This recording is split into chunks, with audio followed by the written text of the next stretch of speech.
Right, let's get to the bottom of all of this. We go live to Washington, D.C., and there they are. Dates number 1, 2, 3, 4, 5. There's a sixth date missing, which is Jess. Girls, I've got to say, we think she's made off with Justin.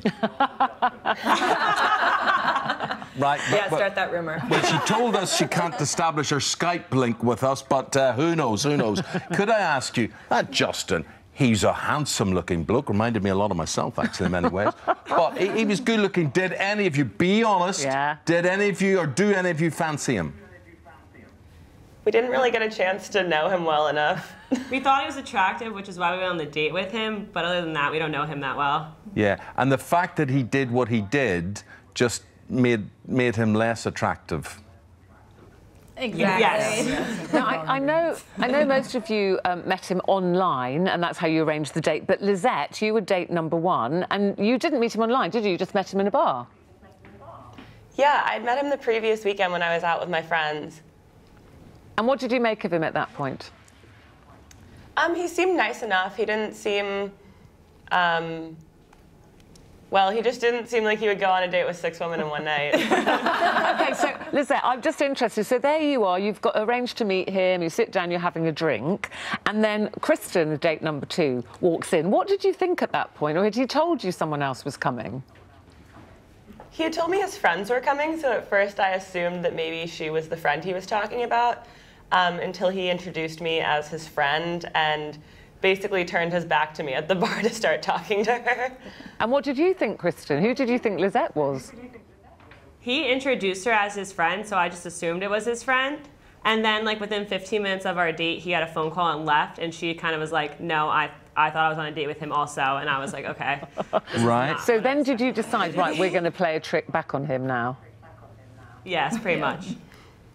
And then what happens when number 3, Who was Raven, number 3? arrives? Oh, Raven. Yeah. Raven. Yeah, so I believe I was the phone call that he went outside for. Yeah. And so he's like staying outside, taking a smoke break, and he said, by the way, I have a couple friends in the bar in case you try to murder me. And I was like, well, that's weird. That's never happened to me on a first date. So I was like, okay, I'll just go with it for now. So I walk into the bar, and then I see these 2 girls and introduce myself like, hi, I heard you're Justin's friends. And they said, no, we just met him, we're on a date with him.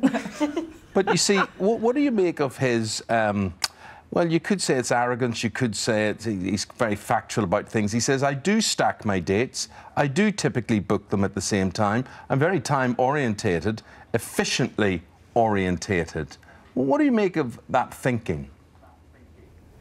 While I can appreciate the efficiency of it all because dating takes a lot of time, I don't think that he realized that we were also interviewing him, and we are not interested in the kind of partner that would treat 5 other women with 0 regard for their feelings and truly not think twice about it. Yeah, Alex, do you think he was treating you badly, or did you just miss time? You know, if you'd have left a gap between you all, would you have been offended then?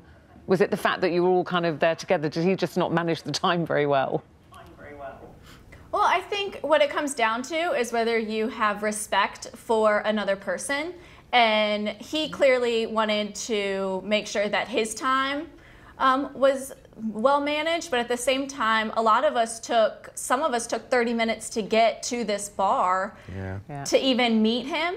And then to have this happen, we're also trying to figure out, like Hallie said, but you see, we're interviewing him as well. And Alex, we had to take time out of our days. It would never have worked for me. Well, times have changed since I was last dating. But you see, I would have been nice to you all. I look at you then, I think you're all wonderful, you're all beautiful, you're all very interesting.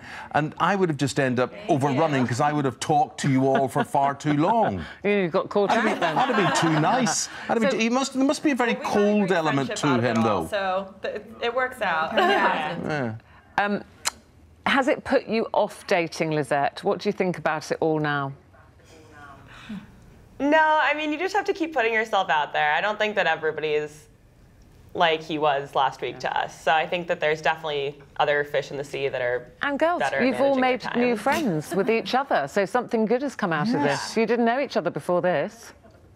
No, we didn't. Well, that's at least one good thing he's done. Very good, very good. You guys will have no difficulty finding partners at all. And if you have, we'll just put a picture of you up on our website. It'll be solved. some nice British person. Thank you so much. Yeah, tell them right. we're still single. Tell them that. Yeah, they're all Okay, single. that's very good. Still Well, look, I'm sure you'll join us in wishing Jess and Justin every success in their future life together. She's snuck off and left you all there. But guys, really, really appreciate you Bait and talking. switch. Thank you very much. Thank you. Thank you. Bye-bye. Thank you. Bye-bye. Bye. You see, The dating game. but you would be Tough. very bad at that because you just talk. You talk and talk and talk, and therefore. That's what you're supposed to do on But a he date. couldn't keep efficiency with you. OK, if you'd been one of those girls and someone else walked in and you copped on that, you know, you were on a conveyor belt here, what would you have I'd done? have been out the door. You wouldn't have seen my... Yes. Yes, right. That.